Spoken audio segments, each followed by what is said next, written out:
Okay guys, the Switch now has 4 years of release history to be observed. Executives have said that last year was about the halfway mark of the Switch's total life, and so far, we don't have any concrete information on what Nintendo's releasing in the second half of the year, aside from Pokemon Chibi Diamond and Mad Pearl. Using a mathematical process and the scientific method, we are going to speculate hard on what those games are going to be. To verify my findings, I brought in a real scientist. Guten Tag. Oh! This is how you know we're doing it right. With 4 years of observable information with which we might be able to determine just how many games come out in any given year from Nintendo for the Switch, I'm going to calculate the average number of high-profile first-party games Nintendo releases for the thing in order to figure out just how many games 2021 has left and what they might end up being. For the sake of brevity, and also because the releases can be so darn inconsistent and nigh unpredictable, I will be excluding third-party Nintendo-published titles, like No More Heroes or DC Supergirls, eShop titles, like Snipperclips or Super Mario 35, and gimmick games, like Labo or Ring Fit Adventure. The games I will be including in my calculations fall into 2 categories. Original games, i.e. games made/owned by Nintendo made specifically for the Switch, and others, i.e. ports, remakes, compilations, and simultaneous releases for the Switch. In 2017, we had 5 originals and 4 others. In 2018, we had 5 originals and 6 others. In 2019, we had 6 originals and 2 others. And in 2020, we had 5 originals and 5 others. The average number of originals the Switch gets each year so far is 5. The average number of others the Switch gets each year so far is, wouldn't you know it, 5. This information tells us that we should expect Nintendo to deliver 10 high-profile first-party games in the year of our Lord, 2021. Give or take 1 or 2 less. Now, Nintendo's already confirmed 5 others for this year. Super Mario 3D World, Famicom Detective Club remakes, Miitopia, Skyward Sword, and Pokemon Diamond and Pearl remakes. So the average number of others has already been met this year. Though the average would remain the same if we were to get just one more notable release that's a port, remake, or compilation. I'd say simultaneous release too, but that ship has sailed for now. Both the Wii U and the 3DS are donezo. So what could that one port, remake, or compilation be? Well, this is an anniversary year for a couple notable Nintendo series, and Mario set a precedent with his 35th anniversary last year. That gave us a compilation of 3 notable games in the 3D Mario series. Seeing how Zelda is celebrating its 35th anniversary this year, it wouldn't surprise me if we got an HD compilation release of, say, Ocarina of Time and Majora's Mask. Some had previously speculated Wind Waker and Twilight Princess could get the All-Star treatment alongside Skyward Sword, but seeing as how Nintendo thinks it's fair to sell Skyward Sword alone for $60 with only marginal improvements that one could get and then some by simply emulating their legally obtained ISO file in Dolphin? What was I talking about? Donkey Kong is also celebrating its 40th anniversary this year. Though I can't imagine there'd be much motivation for Nintendo to compile or even remake any of the Kong's past outings. DK64 has weird right stipulations, the classic NES and SNES games are up on the online apps, and Tropical Freeze already has a standalone port. Plus, I can't imagine Nintendo would want to port Returns or Jungle Beat. So in the others department, there's a slim possibility for Zelda and a nigh non-existent possibility for Donkey Kong. Though there is one last potential commemorative port/compilation that the Switch could see this year, and that is Metroid Prime Trilogy. It's been predicted to hell and back, but that's only because it feels so obvious. Metroid Prime 4 is in development for the Switch, and the past 3 games got a compilation release on the Wii that are also available on the Wii U eShop. For $20, might I add, Skyward Sword too. So what's the holdup, Nintendo? Why haven't you given these 3 beloved games the same treatment that you're giving Skyward Sword on its own? This is Metroid's 35th anniversary too. I know that you don't typically celebrate anniversaries aside from Mario, Zelda, Pokemon, and Kirby, but anniversary or not, this release feels inevitable anyway. So throw us a bone, come on! Wrapping up the other segment real quick, I feel like it's a 50-50 split as to whether or not Nintendo will even be releasing any more ports, remakes, or compilations this year anyway. If they only end up releasing the 5 they've already announced, the average will stay the same and the math will be solid. So my personal prediction is that we don't see any more ports, remakes, or compilations, at least not this year. You know, technically speaking, the total number of others could be anywhere from 5 to 10, while maintaining the mean of 5 to the nearest 10th. poor, foolish, stupid, ugly virgin nerd.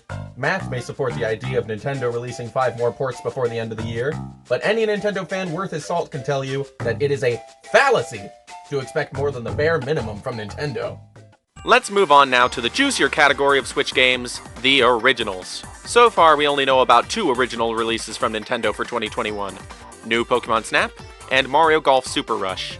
Now remember, in order to meet the number of average original high-profile first-party Switch releases for each year of the Switch's life so far, 2021 has to bring at least 5 games total in that category. This of course means that we get 3 more. Hold it! The average would remain 5 to the nearest tenth, even if Nintendo released only 2 originals for the whole year. So they have already met the bare minimum. Oh, you poor, stupid, knuckle-dragging dunderhead. Nintendo has to have an original game lineup for the holidays. Plus, the pattern up to this point, average notwithstanding, is 5, 5, 6, and 5.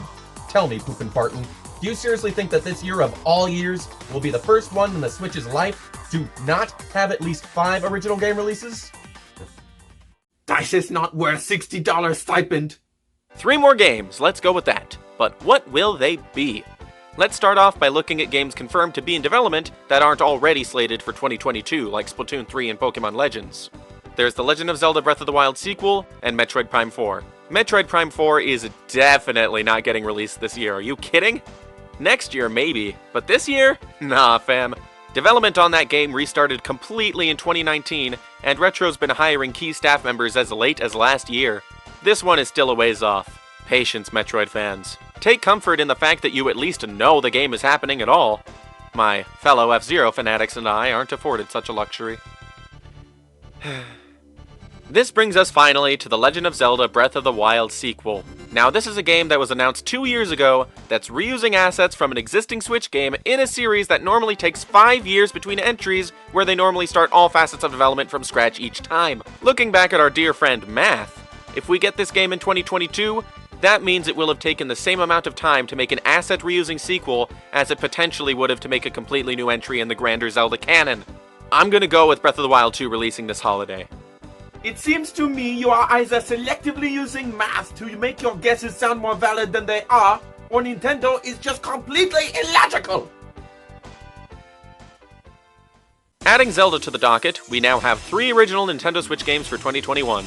So how about those other 2, huh?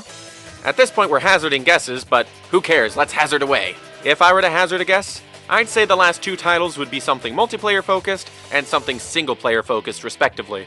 While there are a great number of potential games that I would personally love to see, in the interest of going for accuracy, let's stick to talking about ideas that seem feasible, which, when we're talking about Nintendo, could be anything.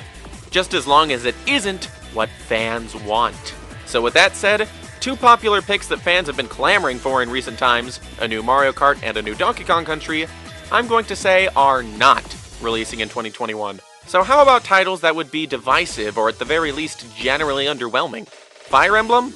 Nah. Intelligent Systems just did Paper Mario last year. So that's a no on WarioWare and Codename Steam as well. Xenoblade? Nah. Monolith Soft just did the remake last year. Plus they're already working on a new medieval IP that's currently just past its conceptual phase. Mario Party? Oh my gosh, it just might be. Though just to keep the video interesting, I'm gonna roll with the party game idea, but give it to another Nintendo IP that constantly does new releases. Kirby. Those of you who watched my predictions video last December might remember me making that very prediction. Air Ride 2 would be much more exciting, and Super Mario Party 2 would probably generate more buzz, but I'm going with the kinda underwhelming but not terribly terrible middle ground, and hedging my bets on Kirby Battle Royale 2 or some other party-focused multiplayer Kirby game. So that's my out-of-nowhere multiplayer original Nintendo game prediction for 2021. So how about that single-player one? As I said before, no Donkey Kong Country. I'd love to be proven wrong, but I just don't think Nintendo will do the obvious/sought-after thing. At least not when it's so relevant. I also don't think it'll be a Mario game, seeing as how we just got Bowser's Fury included with the 3D World port at the start of the year. Plus, we got a huge Mario explosion of content last year. We've also already eliminated anything from Intelligent Systems or Monolith Soft, and next level games also typically take quite a few years between releases, and they just did Luigi's Mansion 3 2 years ago. I'd guess at a new mainline Kirby game, but I already predicted the party spin-off. Plus, you know, the whole do the thing fans aren't vocal about / no one saw coming thing. Do you suppose Nintendo might reuse assets from Star Fox Zero to make a brand new Star Fox game? I don't really hear people talking about the possibility or even woeing over the series' general neglect as of late, so I think it's a stronger possibility than you might think. Sure, there have been rumors and rumblings about a 2D Metroid or something, but come on. Don't expect things that seem too good to be true and smart from a business perspective from Nintendo, just because a bunch of fake leakers and prominent YouTubers tell you to. Listen to me! I'm a sock with ping pong balls hot glued on his head. So there you have it. Based on the average number of particular kinds of notable first-party releases on the Switch, I predict that, along with the games you already know about, we'll also see the release of Breath of the Wild 2, a multiplayer Kirby spin-off, and a new Star Fox game in 2021. Would this lineup excite you? Would it disappoint? Do you have other ideas you're eager to share? Let's talk about all that and more in the comments. And don't forget to like this video if you enjoyed it, subscribe to my channel if you haven't already for more videos like it, share my stuff if you feel so inclined, and if you really want to go the extra mile, consider supporting me on Patreon. For as little as $1 a month, you'll get behind-the-scenes updates and a credit at the end of my videos. Thanks again for watching. I will see you the next time I see you. Auf Wiedersehen, losers.